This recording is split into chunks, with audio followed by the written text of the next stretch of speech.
مساء الخير. Dear students, alumni, distinguished guests, my dear friend, His Royal Highness Prince Moulay Hisham, it's an honor for me to be here with you today, 3/3/23.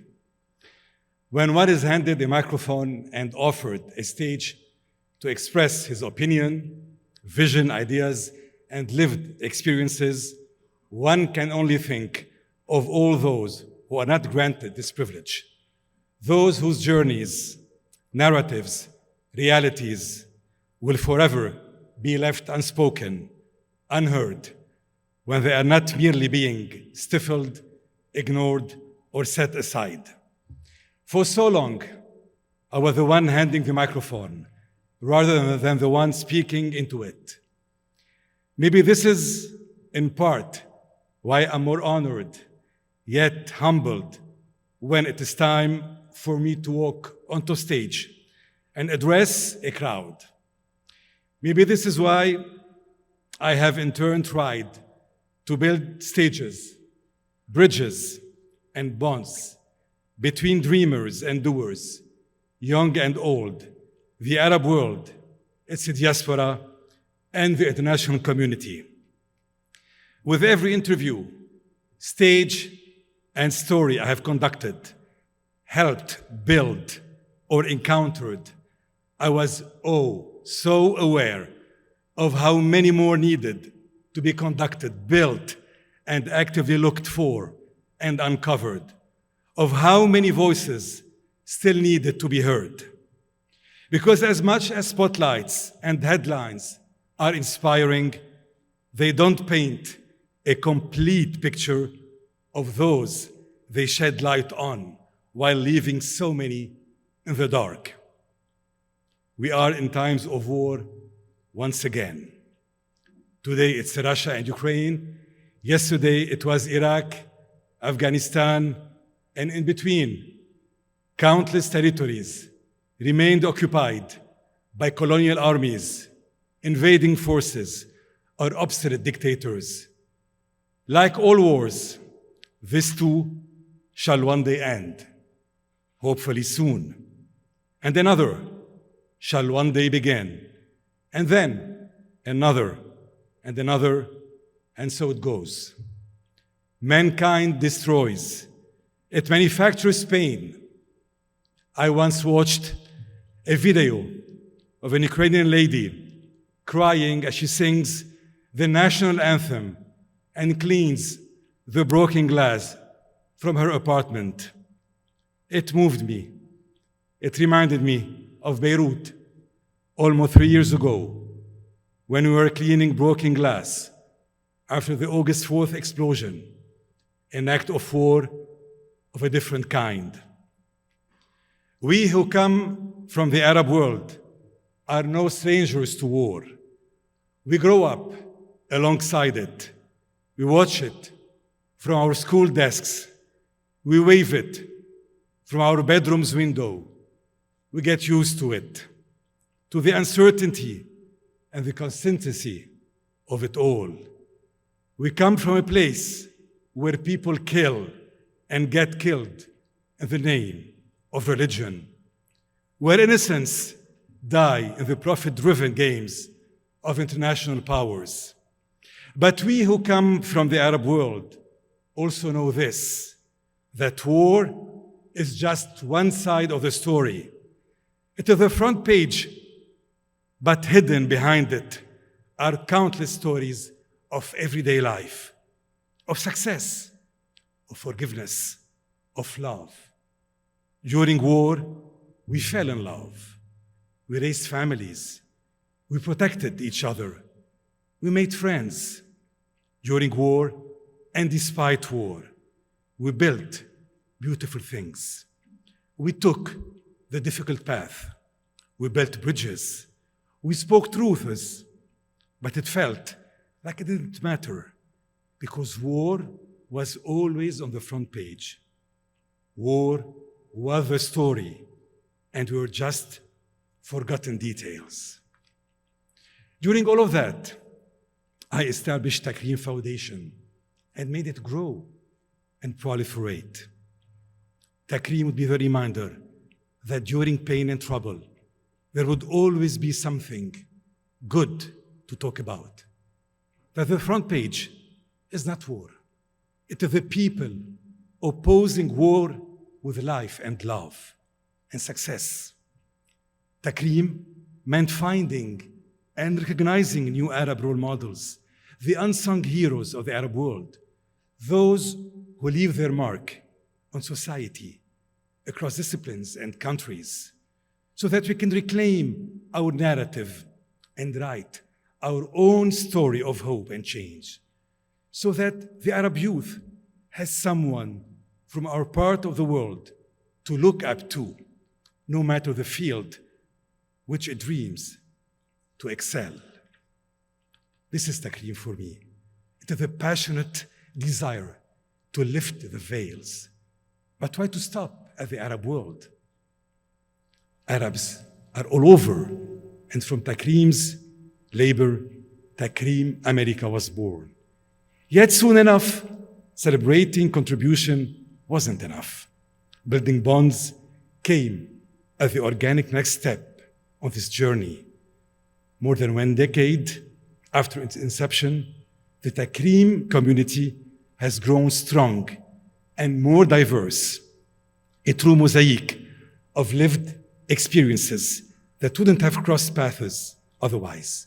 And this is how Tech Minds Forum came to be, because of this coming together of people from different ethnicities, religions, abilities, and backgrounds couldn't just be set aside.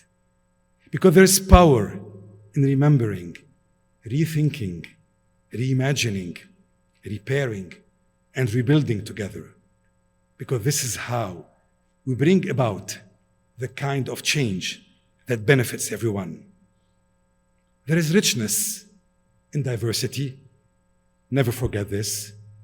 Excluding people based on their otherness not only denies their right to occupy a seat at the table, but it also deprives us of the knowledge they have gained along their journey.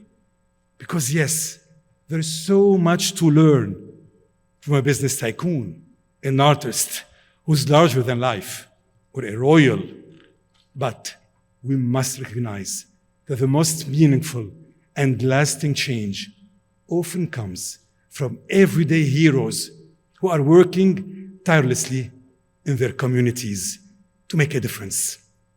Seek them, talk to them, learn from them, share your stage, screen, or spotlight by carrying their voices alongside your own.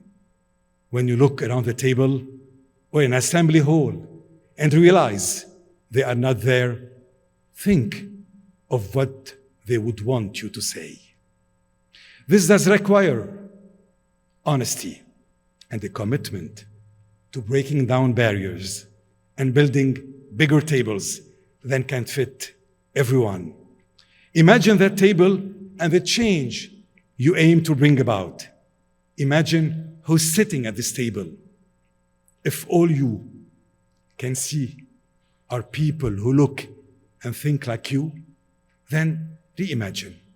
Reimagine and change the table until the people sitting around it, the food that's served, the spoken languages shift and form a mosaic of experiences, dreams, and aspirations.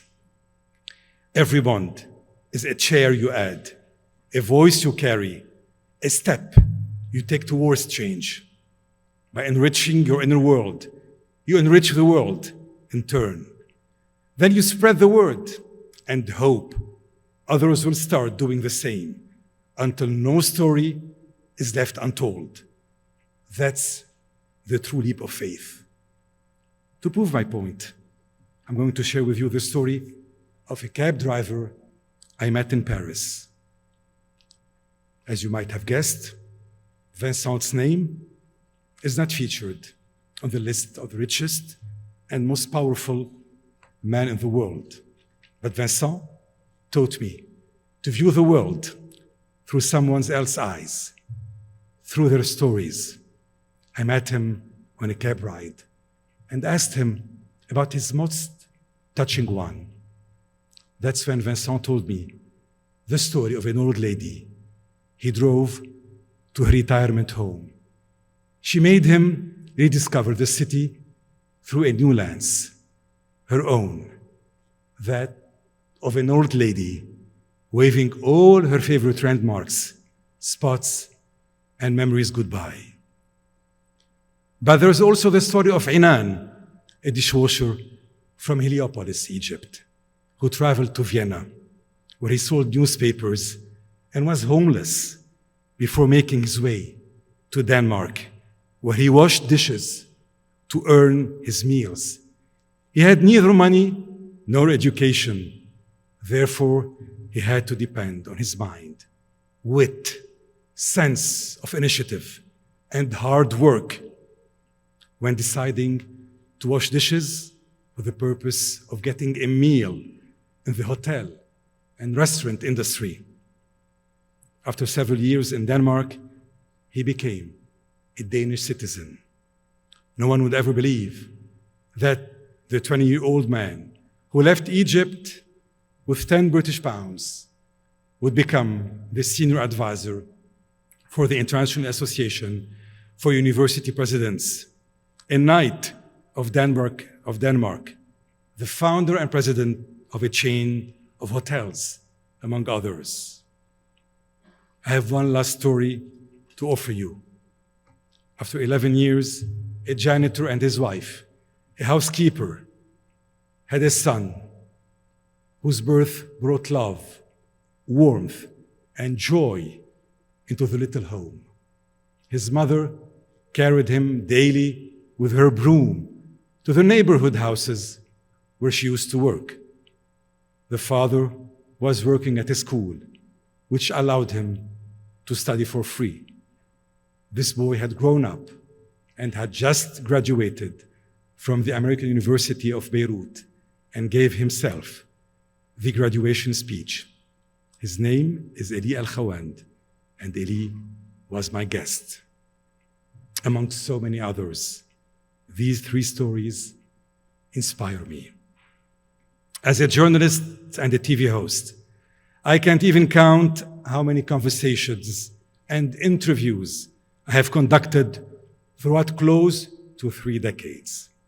I've had the pleasure of conversing with people who have left a mark on the world.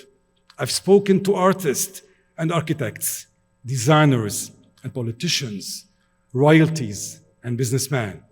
I've spoken to revolutionary women who have worked and fought against all odds, and to young men who fought the brave fight.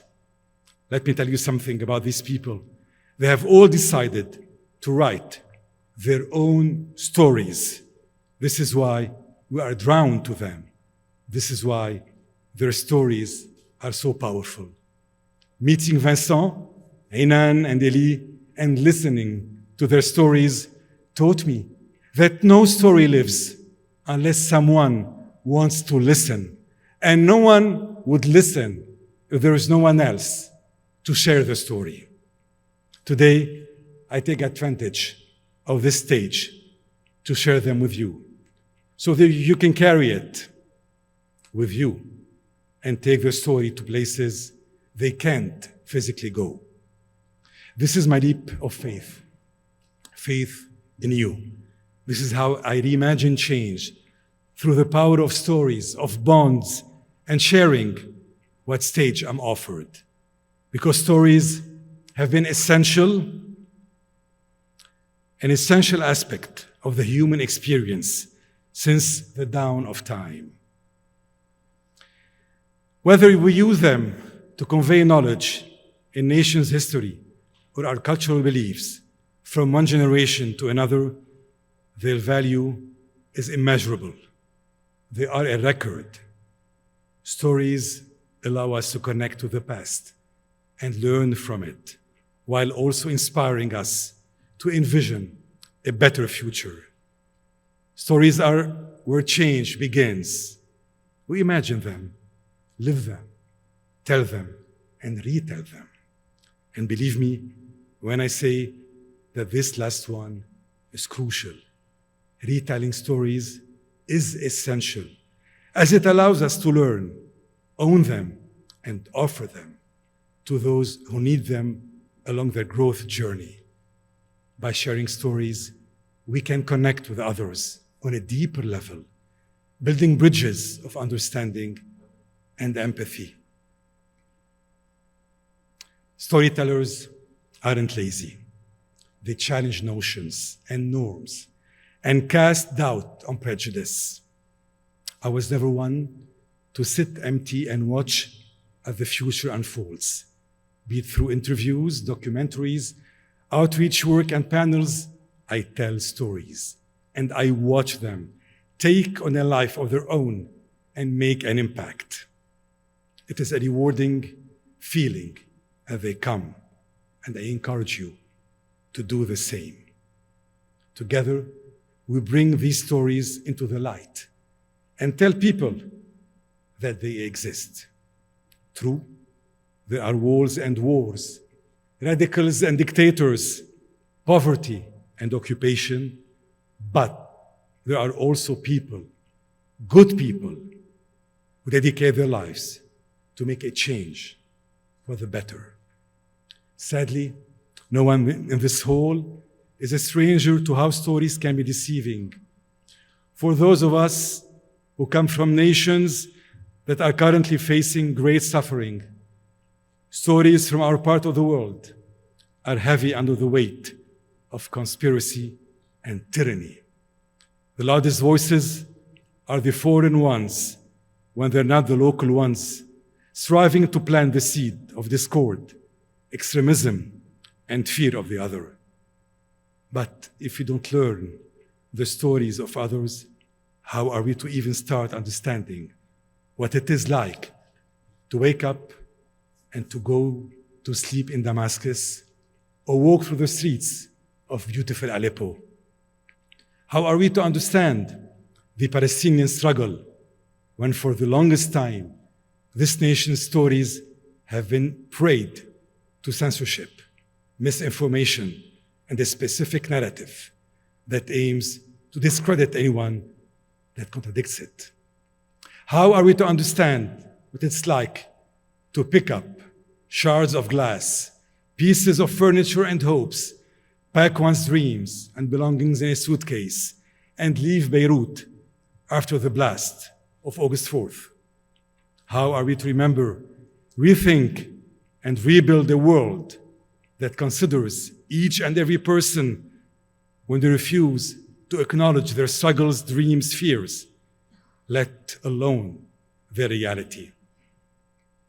When armed with the right story, whether it's one you've heard or one you're planning to write yourself, you hold in your hands the strongest weapon that any man or woman can even hold when impossible odds are stacked against them. The most powerful tool. The right story can tear down walls, no matter how high or solid or well guarded. It can break chains. It can put out fires. But let's be honest, it's not easy to do so. This world doesn't like it when people just decide to write their own stories. It doesn't take well when young people decide to challenge the narratives that the powerful like to impose. At every turn, the world will try to change our mind about what story to believe. It will try to convince us that our story is not worth telling, that others have already tried and failed, that is too challenging, that the story we're trying to tell has already been told. To this I answer, it's worth it. Others have tried and failed, true, but many have also won. It's too challenging, but we are no strangers to challenges, which also means we have a big responsibility. A responsibility to stay true, curious, and determined to tell the right stories with every step we take, every room we enter, every hand we shake, every table we sit at. Believe the storyteller that I am. This is where it all starts. Thank you.